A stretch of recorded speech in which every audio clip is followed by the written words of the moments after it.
السلام علیکم، K2 Times میں خوش آمدید۔ میں ہوں آپ کی میزبان مناہل اوان اور آج ہمارے ساتھ سیٹ پہ موجود ہیں K2 ٹائمز بیورو چیف ذاکر حسین تنولی۔ السلام علیکم۔ وعلیکم السلام۔ کیا حال ہے آپ کا؟ اللہ کا کرم۔ ملک کا بتائیں، مہنگائی کا بتائیں، اور سب سے پہلے تو پیٹرول 8 روپے سستا ہو گیا ہے، کیا کہنا ہے آپ کے اس بارے میں؟ دیکھیں، پیٹرول تو بے شک 8 روپے سستا ہوا ہے، لیکن اگر ہم دیکھیں تو اسی منتھ میں پیٹرول بڑھا کتنا ہے۔ بالکل۔ تو دوسری طرف دیکھیں تو ایل پی جی کی قیمت کدھر چلی گئی ہے۔ جی۔ ابھی سردیاں آ رہی ہیں تو جتنے بھی سائڈ ایریا ہیں وہاں پہ ابھی جو ہے وہ گیس کے کنیکشن نہیں ہیں، لوگ ایل پی جی استعمال کرتے ہیں، ہوٹلوں میں زیادہ ایل پی جی استعمال ہوتی ہے، تو وہ تو 20 روپے بڑھ گئی ہے۔ تو باقی اس سے مہنگائی میں کوئی خاطر خواہ کمی نہیں آئے گی، تو نہ آئی ہے۔ دوسری طرف ہم دیکھیں تو جتنے بھی پبلک ٹرانسپورٹ ہے تو یہ 8 روپے سستا ہو یا 10 روپے سستا ہو، اس پہ تو کوئی فرق نہیں پڑ رہا۔ جو ریجنل ٹرانسپورٹ اتھارٹیز جتنی بھی ہیں وہ تو اس کے حوالے سے کوئی کام نہیں کر رہی۔ بس اب تو لوگ ایک روٹین میٹر بن گیا ہے کہ ان کو سمجھ ہی نہیں آ رہی کہ پیٹرول اوپر جا رہا ہے یا نیچے جا رہا ہے، کیونکہ اس کا عام پبلک کو کوئی بینیفٹ نہیں مل رہا۔ تو جب تک یہ پیٹرول پراپر سستا نہیں ہوتا یا بیٹھ کے ریجنل ٹرانسپورٹ اتھارٹیز جتنی بھی ہیں وہ کرائے کے حوالے سے کوئی لائے عمل طے نہیں کرتی، تو غریب عوام کو تو کوئی فائدہ نہیں ہے۔ اور دوسری طرف اگر ہم مہنگائی کی بات کریں تو مہنگائی سے بھی کوئی اشیاء خرد و نوش میں قیمتوں میں کوئی کمی نہیں دیکھی گئی۔ اس کی بنیادی وجہ یہ ہے کہ آپ کی جو فارورڈنگ ہے اس میں کوئی کرایوں میں کوئی کمی نہیں آئی۔ یہ پیٹرولیم مصنوعات کی کمی کی وجہ سے ان میں کسی قسم کی کوئی کمی نہیں آئی۔ تو بس یہی بات ہے کہ یہ پیٹرول بے شک سستا ہوا ہے لیکن مہنگائی کی شرح میں کوئی کمی نہیں ہوئی۔ اس ہفتے کی خبروں کی طرف اگر ہم چلیں تو آج کی پہلی خبر یہ ہے کہ الیکشن کمیشن ابتدائی حلقہ بندیوں کی فہرست جاری۔ جی بالکل، یہ اب الیکشن کمیشن جو ہے وہ الیکشن کی طرف وہ قدم بڑھا رہا ہے، لیکن اس کے حوالے سے بالکل ان کی تو آ گئی ہے، پریس ریلیز بھی آ گئی ہے کہ ہم 28 ستمبر سے 29 اکتوبر تک جو ہیں یہ جو حلقہ بندیاں ابھی جو ابتدائی حلقہ بندیاں ہیں وہ شائع کر دی گئی ہیں، اور اگر اس حوالے سے کسی کو کوئی اعتراض وغیرہ ہے تو وہ اپنی ریٹ کر سکتا ہے، اور 20 نومبر کو جو ہے یہ ان کا فیصلہ ہو جائے گا۔ لیکن دوسری طرف ہم گراؤنڈ پہ دیکھیں تو الیکشن کے حوالے سے ہمیں کوئی گہما گہمی نظر نہیں آ رہی۔ پولیٹیکل پارٹیز کی طرف سے بھی یہ بات آ رہی ہے کہ اب جو سردی کا سیزن شروع ہو گیا ہے، ہمارے جو شمالی علاقہ جات خصوصاً ہم مالاکنڈ ریجن کی بات کریں یا ہزارہ ریجن کی بات کریں تو وہاں پہ تو جنوری فروری میں سردیاں شروع ہو جاتی ہیں، پہاڑوں پہ برف باری ہو جاتی ہے، تو اس میں الیکشن کا انعقاد بہت مشکل ہے۔ تو یہی وجہ ہے کہ ابھی تک جس طرح گراؤنڈ پہ الیکشن کی گہما گہمی ہونی چاہیے تھی وہ بالکل کسی قسم کی نظر نہیں آ رہی۔ یہ بالکل دیکھا گیا ہے کہ الیکشن کمیشن اب جو ہے وہ اس نے کام سٹارٹ کر دیا ہے۔ یعنی آپ کو لگتا ہے کہ اس دفعہ الیکشن نہیں ہوگا؟ لیکن دوسری طرف یہ بھی ہے کہ جو ابتدائی حلقہ بندیاں ہیں، ہم مختلف ریجن کی بات کریں تو لوگوں میں اس حوالے سے بڑے وہ تشویش بھی ہے کہ زمینی حقائق کو نہ دیکھتے ہوئے یہ حلقہ بندیاں کی گئی ہیں۔ ایک آپ کے قریبی علاقے کو چھوڑ کے آپ کو دور دراز علاقوں میں شامل کر دیا گیا ہے، تو یہ حلقہ بندیاں جو ہیں زمینی حقائق کو دیکھ کے کرنی چاہیے تاکہ ووٹر جو ہے وہ آسانی سے پولنگ اسٹیشن پہ جا کے اپنا ووٹ کاسٹ کر سکے۔ ایسی حلقہ بندیاں نہیں ہونی چاہیے کہ ووٹر کو جانے کے لیے پھر گاڑیوں کا مسئلہ ہو، درمیان میں اس طرح کی جھیلوں کا مسئلہ ہو۔ تو یہ خاص کر میں ہزارہ ریجن کی بات کروں تو وہاں پہ جو حلقہ بندی ہوئی ہیں ان میں بہت زیادہ سکم بھی ہے۔ اگلی خبر کی جانب اگر ہم بڑھیں تو وہ یہ ہے کہ غیر قانونی مقیم 11 لاکھ افغانیوں کو نکالنے کا فیصلہ۔ جی، یہ وفاقی جو ہماری کیبنٹ ہے نگران، اس نے یہ فیصلہ کیا ہے کہ پاکستان میں اس وقت اگر ہم صرف افغان پناہ گزینوں کی بات کریں جو غیر قانونی طور پہ یہاں پہ مقیم ہیں تو وہ 11 لاکھ کے قریب ہیں۔ تو ملک میں اس وقت جتنی بھی دہشت گردی کی لہر ہے یا سمگلنگ ہو رہی ہے تو اس میں ہماری جو اساس اداروں کی رپورٹ ہے اس میں یہی وہ لوگ ملوث ہیں جو اس طرح کے غیر قانونی کام کر رہے ہیں۔ تو ابھی وفاقی جو کیبنٹ ہے اس نے یہ فیصلہ کیا ہے کہ ان کو ہر صورت بھیجیں گے۔ تو ہم دیکھ رہے ہیں کہ آج شام کو بھی اسلام آباد میں تھانہ ترنول کی حدود میں یا باقی علاقوں میں تقریباً 800 کے قریب صرف اسلام آباد سے جو غیر قانونی افغان ہیں ان کو حراست میں لیا گیا ہے، اور ان کے خلاف 14 فارن ایکٹ کے تحت کارروائی بھی کی جا رہی ہے اور ان لوگوں کو ان کے واپس ملک کو بھیجا جا رہا ہے۔ تو یہ بہت پہلے کرنا چاہیے تھا۔ بالکل دیکھیں، کسی بھی ملک میں آپ جائیں تو وہاں رہنے کے لیے آپ کو قانونی طور پہ چیزیں چاہیے ہوتی ہیں۔ پاکستان میں اس وقت یہ صورتحال ہے کہ اتنے زیادہ تعداد میں لوگ ہیں، آپ کے کیپٹل میں لوگ رہ رہے ہیں لیکن ان کے پاس کوئی بھی قانونی چیز موجود نہیں ہے۔ لیکن آج کل رات سے پرسوں سے یہ ایک آپریشن لیکن شروع اس طرح تو پہلے بھی ہو چکا ہے، لیکن وہ اغوانیوں کو جب نکال دیا جاتا تھا وہ واپس آ جاتے تھے، تو اس کا کوئی پراپر ایکشن کیوں نہیں لیا جاتا؟ ایسے ہی ہے، لیکن اس وقت یہ صورتحال بھی تھی کہ افغانستان میں جنگ تھی، تو چونکہ افغانستان ہمارا برادر اسلامی ملک ہے، تو جب وہاں سے لوگوں کو وہاں پہ بھیجتے تھے، وہاں سے آگے جنگ زدہ ملک تھا، جنگ لگی ہوئی تھی، تو لوگ پھر پاکستان میں واپس آتے تھے، اور پاکستان نے ہمیشہ دل بڑا کر کے انسانی ہمدردی کی پہ ان کو یہاں پہ جگہ دی ہے۔ لیکن اب تو وہاں پہ امن ہو گیا ہے، وہاں پہ حکومت قائم ہے، تو اب تو ان لوگوں کو آج خود بھی جانا چاہیے۔ تو اب حکومت جو فیصلہ کر رہی ہے، ان کو پتہ ہے کہ آگے کوئی ایسی جنگ نہیں ہے، تو ان لوگوں کو اپنے ملک میں جانا چاہیے اور اپنے ملک کی تعمیر و ترقی میں۔ تو کیا یہ ایک پرماننٹ حل ہوگا؟ یہی حل ہے، اس کے بغیر کوئی چیز نہیں ہے۔ اگر آپ کسی بھی ملک میں جاتے ہیں، یہ آئیں پاکستان میں، کوئی مسئلہ نہیں ہے، ہمارے برادر یہ بھائی ہیں، لیکن آئیں تو کسی بھی ملک میں آنے کے لیے آپ کو پاسپورٹ کی ضرورت ہے، آپ کو شناختی کارڈ کی ضرورت ہے، آپ کو ویزے کی ضرورت ہے، تو آپ آئیں، ویزا لے کے آئیں، یہاں پہ کام کریں، وہ تو کوئی ایشو نہیں ہے۔ لیکن آپ کسی بھی ملک میں جائیں، آپ کے پاس کوئی چیز ہی نہ ہو، تو آپ کو تو چاہے آپ سعودی عرب چلے جائیں، ہمارا برادر اسلامی ملک ہے، وہاں پہ بھی بغیر ویزے اور اس کے بغیر تو کوئی نہیں جانے دیتا۔ تو اس طرح کی چیزیں تو کوئی ملک افورڈ نہیں کر سکتا، تو یہ کرنا چاہیے، پہلے بھی کرنا چاہیے تھے، اور اب یہ اس کی ضرورت ہے۔ اب یہ نہیں کریں گے تو ہمارے دیکھیں روز ملک میں جو نئی ایک دہشت گردی کی لہر ہے، تو اس کے پیچھے جو صورتحال ہے، جو اس کے سہولت کار ہیں، ان کے تانے بانے جا کے ادھر سے ہی ملتے ہیں، تو لہٰذا یہ بہت ضروری ہو گیا۔ اگلی خبر کی طرف بڑھتے ہیں اور آپ کو بتاتے ہیں کہ آشوب چشم کے مریضوں میں اضافہ، ہسپتالوں میں خصوصی کاؤنٹر قائم۔ کیا کہیں گے آپ اس بارے میں؟ جی بالکل، یہ تو راولپنڈی اسلام آباد کی بات نہیں ہے، یہ پورے ملک کی بات ہے، اور اس وقت یہ جو آشوب چشم کی بیماری ہے، یہ خصوصاً اس سے زیادہ تر جو متاثر ہیں وہ بچے متاثر ہیں۔ تو اس میں آپ دیکھیں تو ایبٹ آباد سے لے کے مانسہرہ سے لے کے کراچی تک، بلوچستان تک یہ بیماری ایک وبائی شکل اختیار کر چکی ہے، اور زیادہ تعداد میں جو ہیں وہ بچے اس سے متاثر ہیں۔ کچھ دن پہلے حکومت پنجاب نے اس پہ ذرا دلچسپی بھی لی اور بچوں کو 2-3 دن کی چھٹیاں بھی دیں، لیکن اگر ہم ہزارے کی بات کریں یا باقی بات کریں، کراچی کی بات کریں یا باقی کی بات کریں، تو اس میں آج تک اس طرح کی ایکٹیویٹیز نظر نہیں آئی، حالانکہ دیکھا گیا ہے کہ بہت زیادہ تعداد میں ایک شہر میں 600-700 کی تعداد میں بچے جو ہیں وہ اس بیماری کا شکار ہو چکے ہیں۔ اسی حوالے سے ہمارے ساتھ راولپنڈی سے K2 ٹائمز کے رپورٹر راجہ حسین موجود ہیں۔ کیا کہیں گے آپ اس صورتحال کے بارے میں کہ مریضوں کی 450 تک تعداد پہنچ چکی ہے؟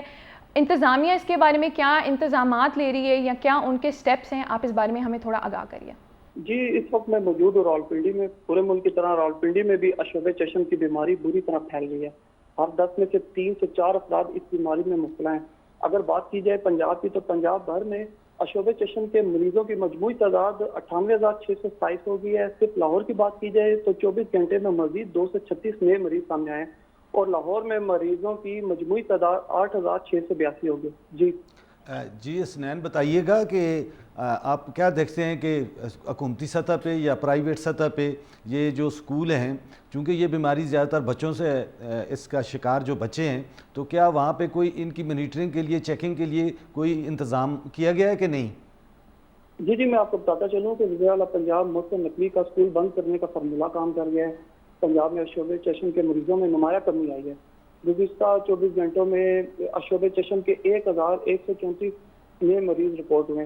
اگر بات کی جائے 4 روز قبل کی، تو تقریباً ایک دن میں تقریباً 15,000 مریض رپورٹ ہوئے تھے۔ اگر بات کریں ہم راولپنڈی کی، تو راولپنڈی میں آشوب چشم کے مریضوں کی بڑھتی تعداد کے باعث اسپتالوں میں خصوصی کاؤنٹر قائم کیے گئے ہیں، اور شہر میں آشوب چشم کے مریضوں کی مجموعی تعداد 500 سے تجاوز کر گئی۔ محکمہ صحت کا کہنا ہے کہ تحصیل ہیڈ کوارٹر میں آشوب چشم کے 7 سینٹر قائم کیے ہیں، جبکہ آشوب چشم کے مریضوں کے لیے ہدایت جاری کرتے ہوئے کہا گیا ہے کہ مریض خود کو محدود کریں، وائرس تیزی سے منتقل ہو رہا ہے، آنکھوں میں لالی، پانی آنا، سوجن پر مالک سے رجوع کیا جائے۔ جی، کیا سمجھتے ہیں کہ حکومتی اقدامات کی وجہ سے یہ جو آشوب چشم کی بیماری ہے یا جو انہوں نے کاؤنٹر بنائے ہیں، اس سے کوئی کمی بھی آئے گی، یا اس کے ساتھ ہی ایک چھوٹا سا اور ہے کہ کیا انہوں نے اس کی آگاہی کے حوالے سے بھی کوئی اقدامات کیے ہیں کہ نہیں؟ جی، اگر کمی کی بات کی جائے تو وزیر اعلیٰ محسن نقوی نے 4 روز قبل راوی روڈ کے گرلز اسکول کا دورہ کیا۔ اس دوران آشوب چشم کے متاثرہ بچے دیکھ کر اسکول بند کرنے کا اعلان کیا گیا۔ جس کے باعث اسکولوں کے مین گیٹ پر ایس او پیز کے تحت بچوں کی چیکنگ کی گئی، اسکریننگ ہوئی، جس کے باعث وائرس میں واضح طور پر کمی واقع ہوئی. جی بہت بہت شکریہ راجہ حسین، آپ نے ہمیں تفصیلات سے آگاہ کیا. جی ذاکر حسین، آپ اس بارے میں بتائیے گا کہ جب بھی کوئی بیماری اپنی پیک پر پہنچ جاتی ہے یا بہت زیادہ ایک آؤٹ اسپریڈ ہو جاتی ہے تبھی کوئی حکومت اس کے بارے میں کوئی ایکشن کیوں لیتی ہے؟ اس سے پہلے انتظامیہ کوئی انتظام نہیں لے رہی ہوتی، کوئی سٹیپس نہیں لے رہی ہوتی، تو اس کا آپ کے اس بارے میں کیا کہنا ہے؟ یہی میں اسنین سے بھی بات کر رہا تھا کہ سب سے پہلے تو یہ ہے کہ اس کے حوالے سے آگاہی مہم ہونی چاہیے. اور یہ جو شعبہ چشم ہے یہ تو بچوں اس سے زیادہ متاثرین جو ہیں وہ بچے ہیں. تو ابھی تک جو نظر آیا ہے یہ تو بہت اچھی بات ہے کہ پنجاب میں جو پنجاب کے وزیر اعلیٰ نگران محسن نقوی انہوں نے اقدامات کیے ہیں.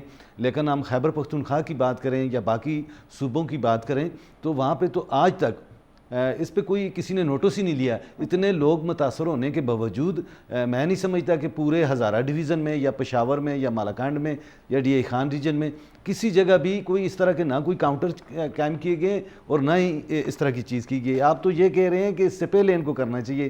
میرا تو یہ موقف ہے کہ جب یہ بیماری بچوں میں پھیل بھی گئی ہے اس کے حوالے سے بھی صرف پنجاب میں اقدامات ہمیں نظر آ رہے ہیں، باقی جو صوبوں میں ہیں وہ کسی قسم کے کوئی اقدامات نظر نہیں آ رہے. تو یہ سب سے پہلی بات تو یہ کہ ہمارا وفاقی جو وزارت صحت ہے یہ ان کا کام ہے کہ وہ اس کے حوالے سے ایس او پیز بنائیں یا اس طرح کی چیزیں جو ہیں وہ پہلے ان کو لوگوں کو بتائیں. خبروں کا سلسلہ یوں ہی چلتا رہے گا مگر ایک بریک کے بعد. Welcome back. پروگرام کو آگے بڑھائیں گے اور اگلی خبر کی طرف چلتے ہیں، اور وہ یہ ہے کہ cipher case chairman P T I اور شاہ محمود قریشی قصوروار قرار. جی یہ بالکل، یہ ایف آئی اے نے عدالت میں چلان جمع کروایا ہے سائفر کیس کے حوالے سے. تو اس میں انہوں نے 28 کے قریب جو ہیں گواہان وہ ان کے بیانات بھی شامل کیے ہیں چلان میں.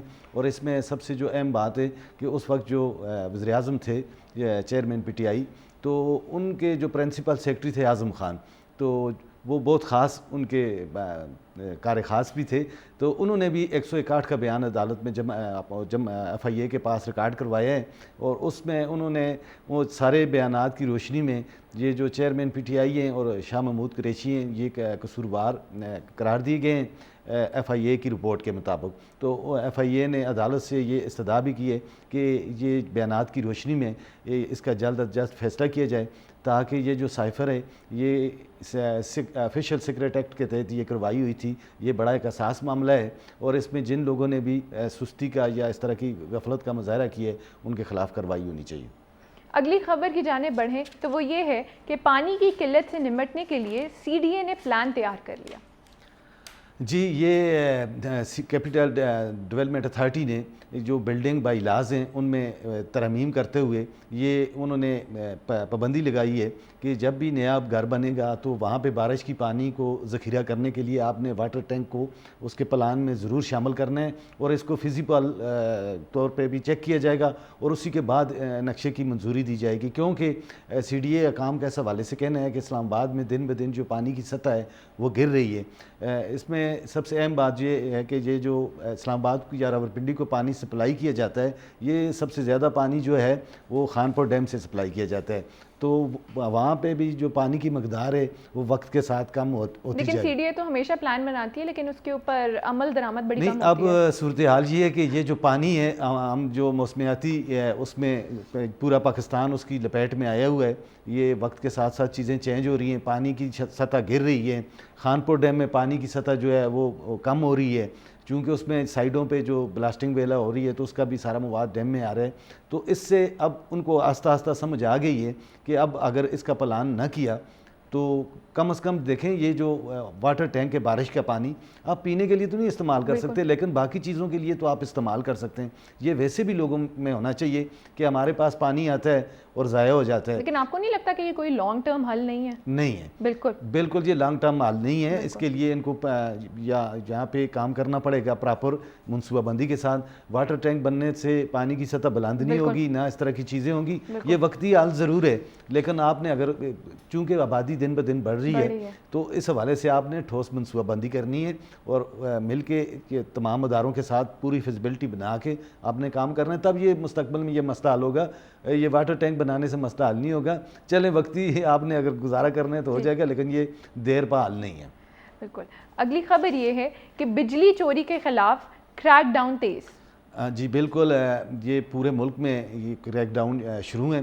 میں اگر خیبر پختونخوا کی بات کریں، چونکہ آپ نے بات کی ہے خیبر پختونخوا کی اور بجلی چوری کی، تو خیبر پختونخوا کے جو اب جو مرج ایریا ہیں جو خیبر پختونخوا میں شامل ہوئے ہیں، خیبر، کرم، وزیرستان اور یہ باقی ایریاز ہیں، سب سے زیادہ اگر بجلی چوری ہو رہی تھی خیبر پختونخوا میں تو ان علاقوں میں ہو رہی تھی، اور اس کے ساتھ ساتھ پشاور میں، مردان میں، چرسدہ میں، کوہاٹ میں سب سے زیادہ بجلی چوری اور کنڈا مافیا وہاں پہ ہے. تو اس وقت تک تقریباً 24 کروڑ روپے کی جو ہے جرمانے کیے گئے ہیں پیسکو حکام کی طرف سے. تو یہ پورے خیبر پختونخوا میں تمام کمشنرز کے ساتھ، تمام اداروں کے ساتھ مل کے یہ کام ہو رہا ہے. تو بات یہ ہے کہ یہ بجلی چوری بھی ہو گئی، لوگوں پہ جرمانے بھی ہو گئے، سب کچھ ہو گیا، لیکن یہ ہے کہ ابھی بھی لوڈ شیڈنگ وہاں پہ جاری ہے. حکومت کو ایسا پلان ہونا چاہیے کہ جن علاقوں سے 100% ان کو ریکوری ہو رہی ہے، یہاں پہ 100% بجلی کی مطلب بل ادا کیے جا رہے ہیں، چوری نہیں ہو رہی. اب ان کا کیا قصور ہے کہ ایک علاقے میں بہت زیادہ بجلی چوری ہو رہی ہے، آپ نے ان کو اسی کے ساتھ شامل کیا ہوا ہے. یہ تو بہت عرصے سے پہلے سے ہو رہی ہے، لیکن اب حکومت کو کیا، اب حکومت کے پاس صورتحال یہ ہے کہ اور کوئی کام نہیں ہے. تو اب انہوں نے کہا کہ چلیں، یہ لوگوں نے کافی دن پہلے احتجاج کیا تھا بجلی کی قیمتوں میں اضافے کے خلاف، تو چلے انہوں نے کہا اور تو کچھ نہیں ہے، اب ان کو ٹھیک کرتے ہیں. لیکن ایک بات اس میں دیکھی گئی ہے، سنجیدگی کی یہ بات ہے. میں اگر پورے اس کی بات کروں تو مجھے اس میں کوئی بڑے نام نظر نہیں آئے جن کے خلاف بجلی چوری کی کارروائی کی گئی ہے. مجھے کوئی بڑی انڈسٹری نظر نہیں آئی، مجھے نظر آئے ہیں وہی چھوٹے غریب لوگ نظر آئے ہیں.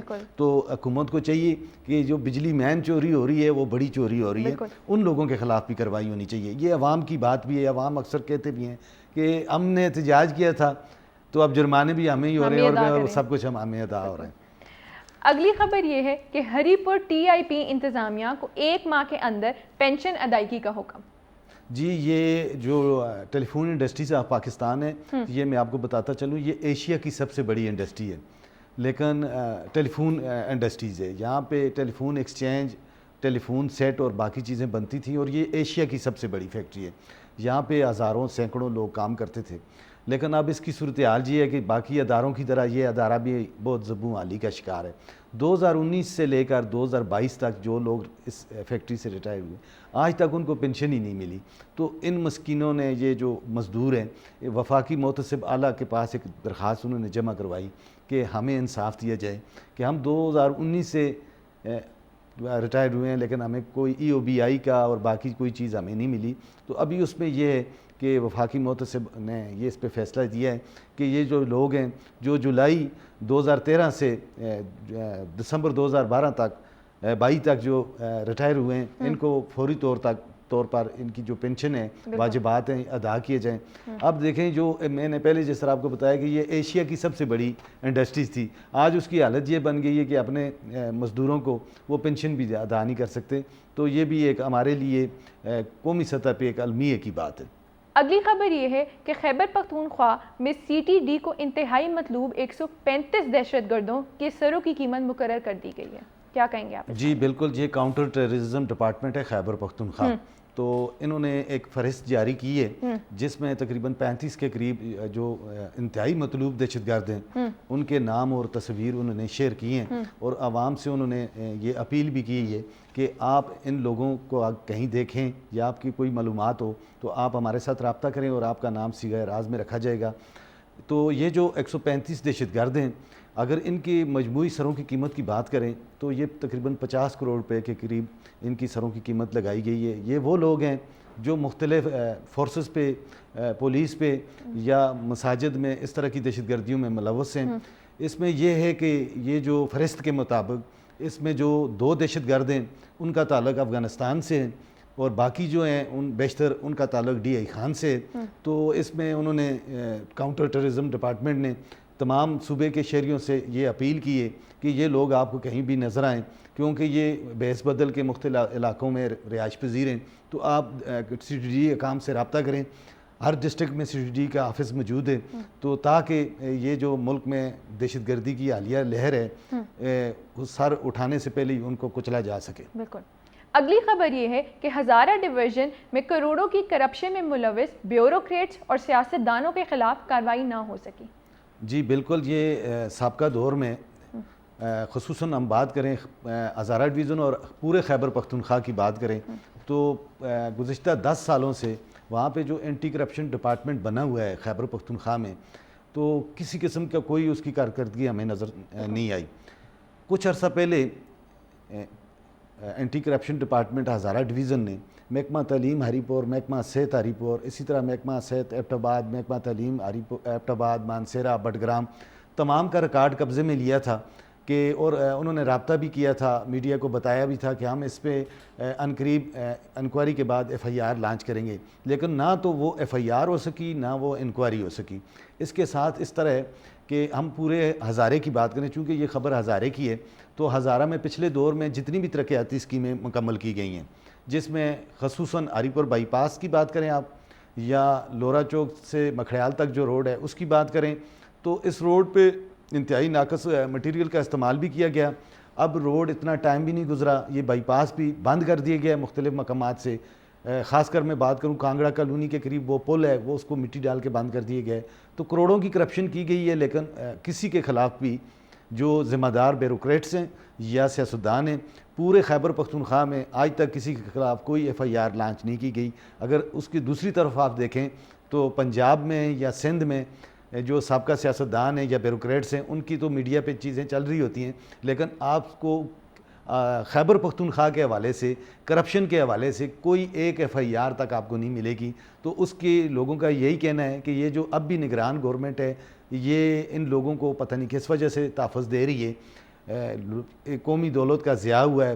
جو منصوبہ 4 ارب روپے کا تھا وہ 21 ارب روپے میں بھی مکمل نہیں ہوئے، اس طرح کے منصوبے بھی ہیں وہاں پہ۔ تو یہ شفاف قسم کی انکوائری ہونی چاہیے، اور جن لوگوں نے قومی دولت کو لوٹا ہے ان کو کیفر کردار تک جانا چاہیے، چونکہ یہ قومی دولت ہے، لوگوں کے ٹیکسوں کے پیسے ہیں، غریب ملک ہے، ایک طرف غریب جو لوگ ہیں ان کو آپ اس طرح کر رہے ہیں، وہ اگر کوئی کسی نے کنڈا لگایا ہوا ہے تو آپ اس پہ ایف آئی آر بھی دے رہے ہیں، جس نے اربوں روپے کی کرپشن کی ہے آپ اس کو پروٹوکول دے رہے ہیں۔ تو یہ دورہ معیار ہے، یہ دورہ معیار ختم کرنا ہوگا، اس کے بغیر یہ ملک کسی صورت بھی ترقی نہیں کر سکتا۔ بہت بہت شکریہ ذاکر حسین Tanoli, bureau chief K2 Times آپ کا، کہ آپ نے اس پروگرام میں شرکت کی۔ آپ کا شکریہ جی کہ آپ نے ٹائم دیا۔ مجھے مناہل اوان اور ذاکر حسین تنولی کو اجازت دیجیے، اگلے ہفتے پھر ملاقات ہوگی۔ اللہ حامی و ناصر۔